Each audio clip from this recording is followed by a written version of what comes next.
नमस्कार सांगमाने केबे तमे भाविच कि एरोप्लेन इमर्जेंसी समय पासेंजर मानक पाराशूट कहीं दि न थाए यार भी बहुत गुड कारण अच्छे चलतु जाना।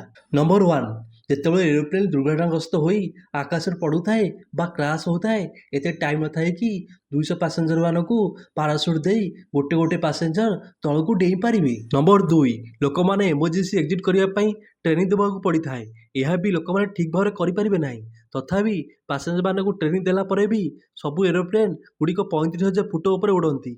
स्काइडर माने 15,000 फुट उपरकू गले माने ताको ऑक्सीजन सपोर्ट दरकार होता है। आउ जदि एरोप्लेन 35,000 फुटरू पासेंजर माने पाराशूट पिंधि डेइबे से बाटरी ऑक्सीजन अभाव बेहोश होइजिबे। नंबर थ्री, आमे सब जानिचे एरोप्लेन 35,000 फुट उपर उड़ी थाए। आपण जानिछन्ति कि 35 फुट उच्चरे केते टेम्परेचर थाए?